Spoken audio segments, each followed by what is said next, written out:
Medan natten fortfarande är mörk före gryningen söndagen den 5 augusti 1973 samlas hundratals människor på en äng i Tennessee, USA. Det är 700 hippies som tillhör den andliga revolution som växt fram i USA. De har satt igång ett samhällsexperiment som vi nog kan lära en del av. På de 2000 tunnland mark de köpt gemensamt försöker de leva efter de instruktioner Jesus en gång gav i bergspredikan. De ska hålla gudstjänst i soluppgången.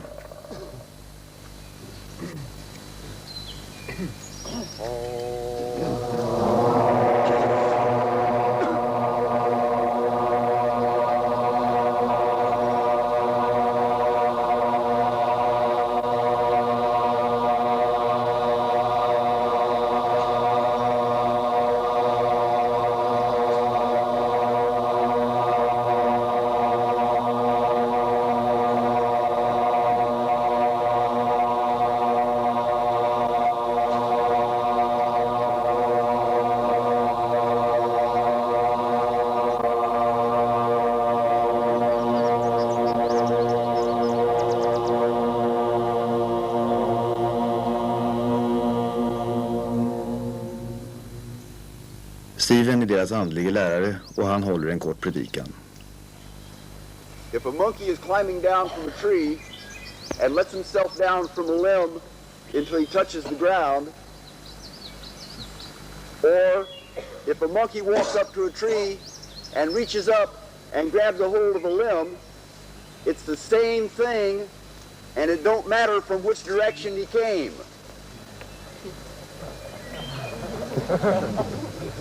Right?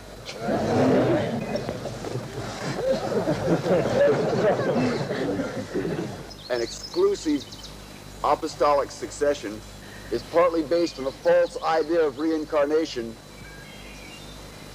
which implies that the ego is reincarnated.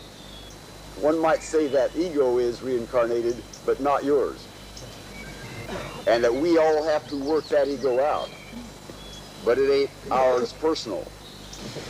And that false idea of ego opens the door to such rank heresies as you can't get it on in one lifetime. It's like now. You can get it on right now. Anybody can. You might already even be on and not know it.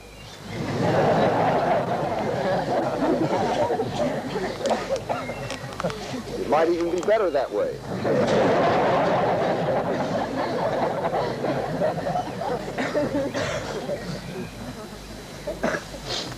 If you could just don't keep that in mind and have a good time today, you wouldn't break the Sabbath. Good morning. God bless you. Good morning.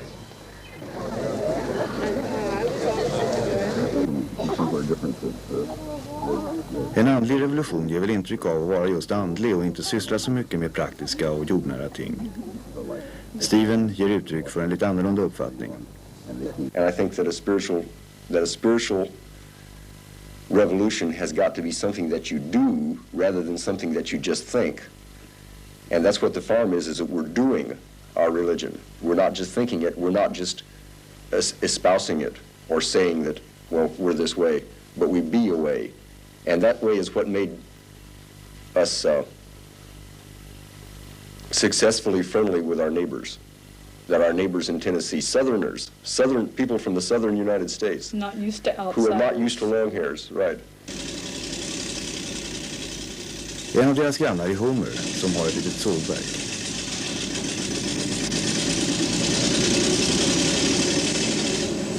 I början, för 2 år sedan, var han deras häftigaste motståndare. Sågverket stod stilla då. Han var för gammal och kunde inte sköta det ensam.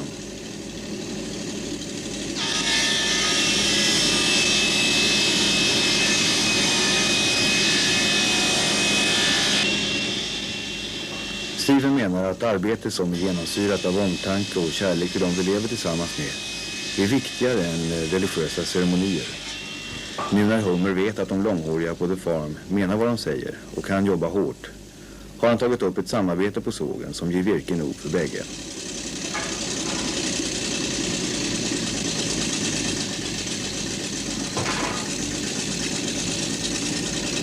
We were from San Francisco, and we were part of the psychedelic revolution of San Francisco that happened a few years back, 5, 6, 7 years ago. And what that did was it stripped us of everything until we had nothing. And then we built back piece by piece to see what do people really need. You know, what do people really need? And we tried to find out, what should a church do? You know, and like a church is supposed to serve the people and explain the universe to the people in such a way that the people feel at home and members and citizens of their universe. You know?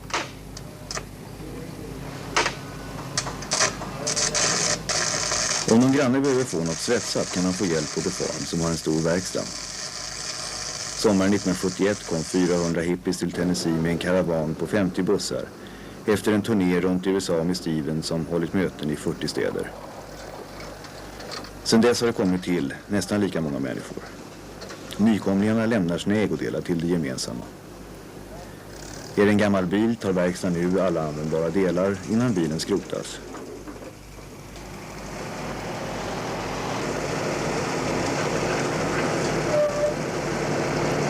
There are ways of communication that are subtler and finer and higher than just talking.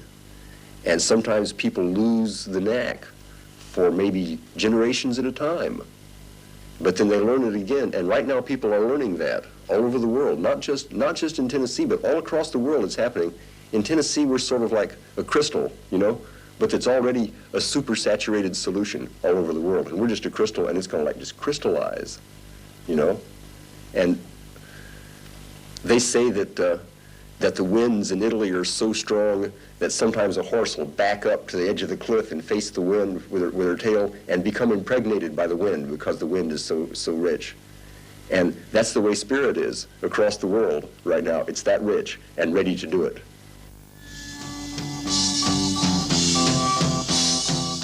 Rock'n'roll är kyrkomusik på The Farm och de tror att den musiken kan säga lika mycket som ord.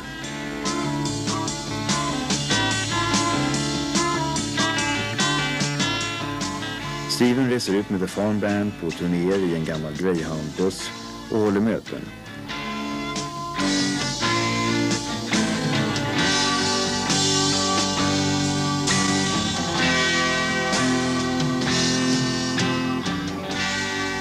De spelar alltid gratis. Man tar inte betalt för att hjälpa människor att ändra sina liv.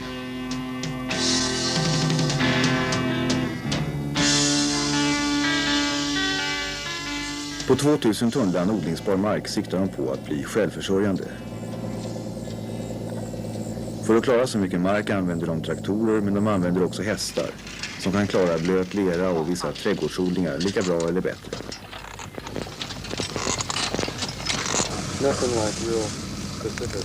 Under 1973 blev tomatskörden 34 ton.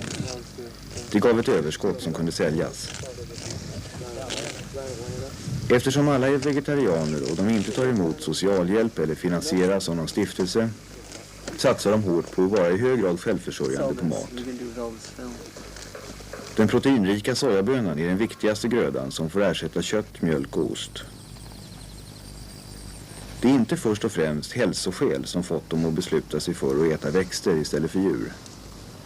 De vill vara till så liten börda som möjligt för sin omgivning och samtidigt peka på hur oekonomiskt det är att omvandla soja och annan växtprotein till slaktdjur när en stor del av världens människor svälter just nu.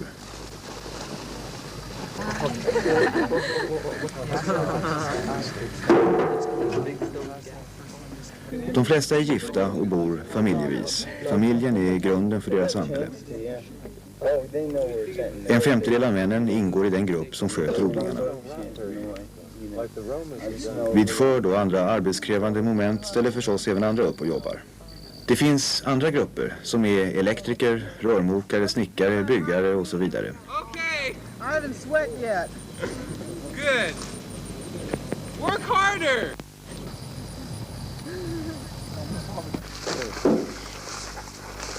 John, what number are you on?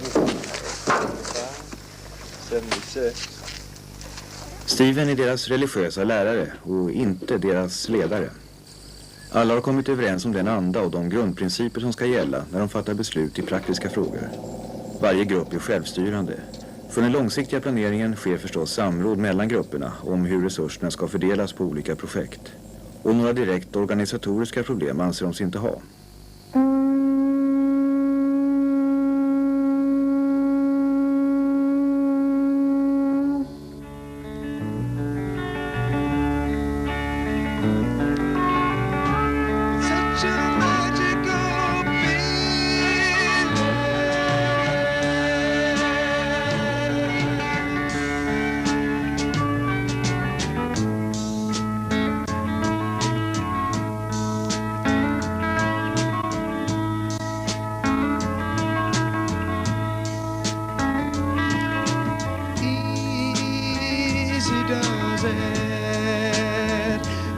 Let your heart discover the blessing of today.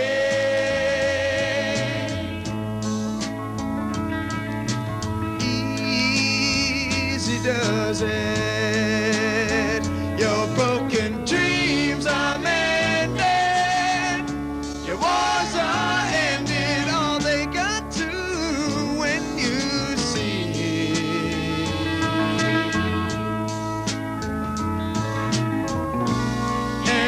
Magical feeling that it's all inside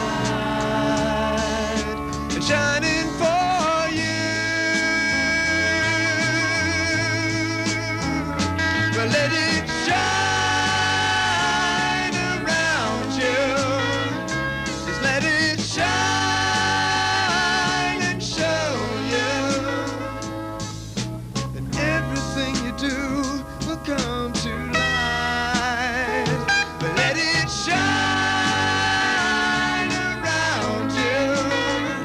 Just let it shine and show you everything you do will come to light.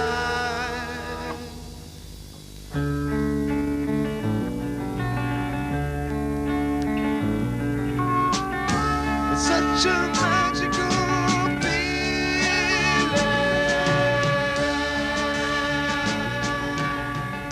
People have to say, young people who've never done anything before, have to say, well, it's okay if we do something new that we never did before, and we could go out and we could learn to be farmers and learn to support ourselves, and we could learn to be mechanics, and we could make it so the knowledge of how the civilization progresses is passed down like the old apprentice knowledge, from the teacher to the apprentice, and not just through the college, because if the college has the keys to the information, it makes it so that people can't get the information. I det här huset görs mjölk av krossade sojabönor. Soja innehåller lika mycket protein som biffkött. För att få 1 kilo protein från en biffko lär det gå åt ungefär 10 gånger mer odlingsbar mark än för 1 kilo sojaprotein. Det är den viktigaste orsaken till att människorna här är vegetarianer.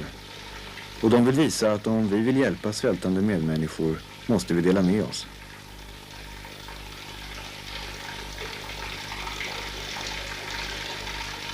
När de krossade bönorna kokats ur ska de separeras från saften.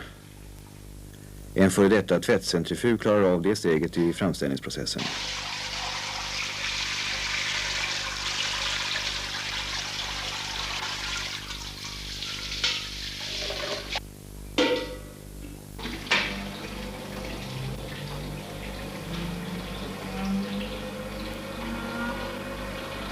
Sojamjölken är med undantag av kalk och vitamin B12 i stort sett likvärdig med vanlig komjölk. 150 barn och cirka 600 vuxna med hårt jobb kräver fullvärdig kost, och hälsovårdsmyndigheterna i staten Tennessee har gett experthjälp till The Farm för att få fram en näringsriktig kost. Sojamjölk kan också användas som tillägg till modersmjölk. Det föds många barn på The Farm. Ett barns födelse ser de som något heligt som människan inte ska förhindra. Till de kvinnor som skulle vilja föda sitt barn men inte anser sig kunna har Stevens hustru Aina May något att säga. what we ask ladies to do is to come onto the farm and we deliver the baby there. And if you would want to keep the baby, that would be okay. But if you'd rather leave it, if you don't feel like raising a child, then there's many people at the farm that are glad to. And we do that. We always give the baby back if anybody changes their mind later.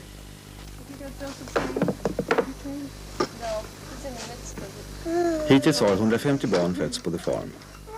Aina May, som egentligen är lärarinna, är nu deras mest erfarna barnmorska. Hon har hjälpt till vid ett 70-tal förlossningar. Hon anser att man självfallet måste ha de medicinska och förlossningstekniska kunskaperna. Men hon menar också att det som gjort det möjligt för dem att föda så många barn utan sjukhushjälp är den styrka som finns i Stevens lära. Men hur kan det gå till? Yeah, well, that's because it's a heavy teaching. it works for everything. I think that spiritual teaching should cover that. It should help you have a baby easily. It should help you raise your child so that you would like that child when it's this tall, you know, If you're this tall. if your spiritual teaching works right, your spiritual teaching, your religion, and your politics, and your science, and your law should all be the same, because they're all talking about the same thing. Människorna på The Farm vill vara ett exempel på att det betyder något hur en människa väljer att leva och att det kan påverka andra. Nu ska de ge ut magasinet Hey Beatnik för att berätta om sina praktiska erfarenheter av jordbruk, husbyggen, förlossningar och annat. Den ska tryckas på The Farm och samtidigt med redigeringen jobbar ett gäng med att bygga färdigt ett tryckeri.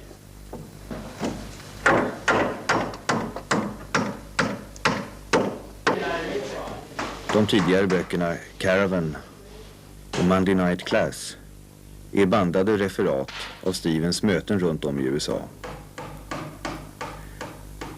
Det var så det en gång började i San Francisco och kanske kan bergspredikan fortfarande gälla i vår tid. It's spiritual to realize that there is no intellectual elite. There is no intellectual elite, or any other kind, but especially an intellectual elite, or especially a spiritual elite. That there is no such thing, and that you should never let anyone fool you about that. You know, and don't have the idea that some knowledge is so fancy that an ordinary man can't learn it, because everything was made by somebody. Somebody invented it.